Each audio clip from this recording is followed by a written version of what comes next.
अवधूत चिंतन श्री गुरुदेव दत्त. अवधूत चिंतन पुष्प 25. जो सर्वदा गुप्त जगात वागे, प्रसन्न भक्ता निजबोध सांगे. सद्भक्तिभावा करिता भुकेला, विसरू कसामी गुरुपादुकाला. स्मराहो दत्त गुरु दिनरात, श्यामल नयनी प्रेमळ दृष्टी. सदा कृपेची करी वृष्टी, भक्तजनांच्या पाठीवरती. फिरवी कोमल हात, स्मराहो दत्त गुरु दिनरात. आपला देहाचा सतत सदुपयोग हेच परमार्थाचं सर्वश्रेष्ठ साधन आहे.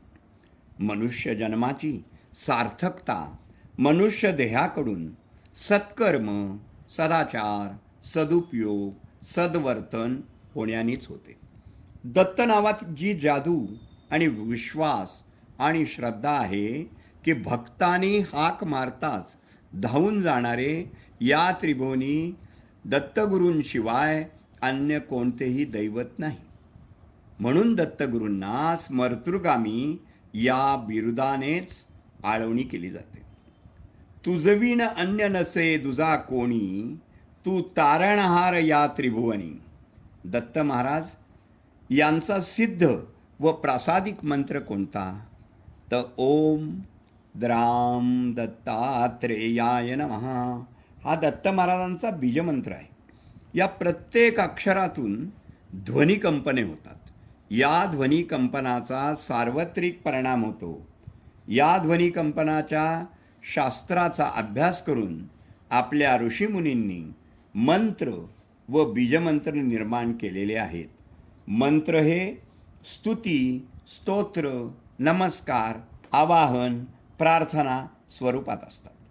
तंत्र, मंत्र, शाक्त मंत्र, डामर मंत्र, शैव मंत्र, कपाली मंत्र, देवी मंत्र, श्रीमंत्र, शाबर मंत्र, मुसलमानी मंत्र असे खूप प्रकार आहेत.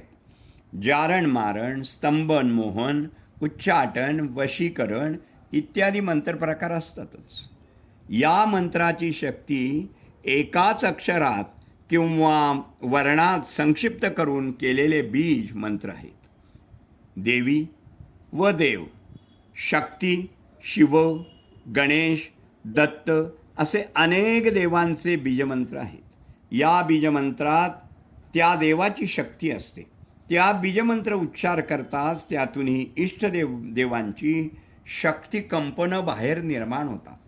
अशा मंत्रात सामान्य मंत्रापेक्षा शतपट शक्ती कंपने असतात.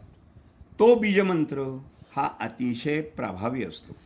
ज्याप्रमाणे झाडाचे सर्व गुणधर्म एका बीजात असतात, तसे बीजमंत्रामध्ये त्या देवाची शक्ती एकवटलेली असते. ओम द्राम दत्तात्रेयाय नमः हा दत्त महाराजांचा बीजमंत्र आहे. ओम द्राम, द्रीम, द्रुम, द्रौम, द्रेम, द्रहा हे 6 बीज आहेत. ओम हा प्रणव आहे.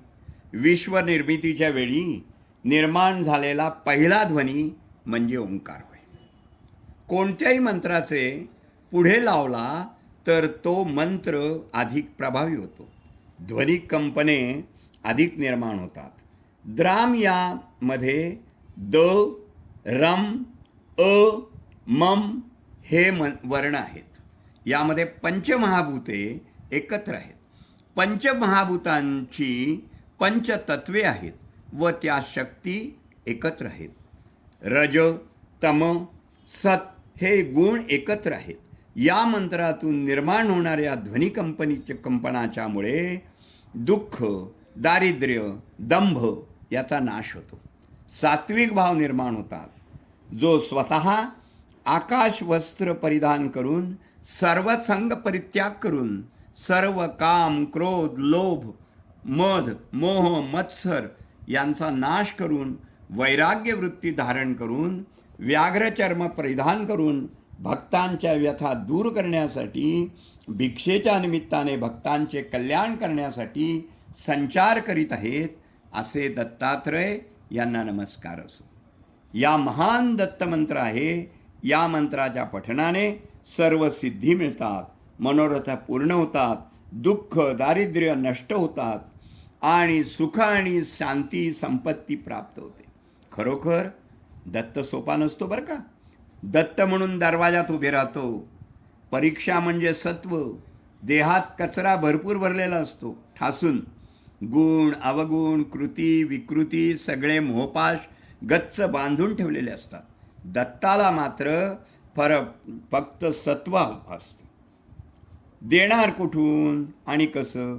जगाचा निर्माता, पालनपोषण करता, संहार करता, अचानक म्हणून दाराशी आलेला त्रिसूत्री.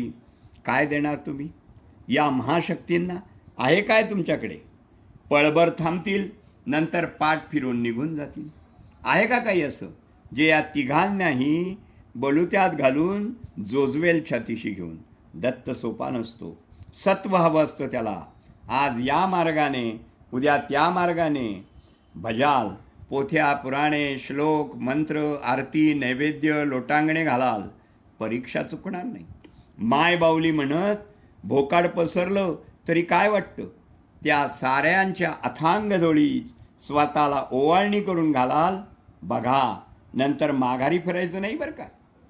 उपासना करालही त्याने सत्व मागितल्यावर काय कराल? तो दत्त आहे.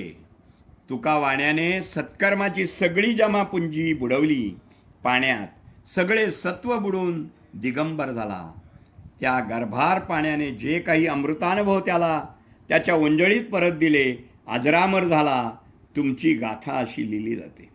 सत्व आहे तर दत्ताला सामोरे जा, कारण तो दत्त आहे. बघा ओंजळीत काय उरतंय, काय उरलंय. म्हणून फक्त दत्त दत्त म्हणा. अवधूत चिंतन श्री गुरुदेव दत्त.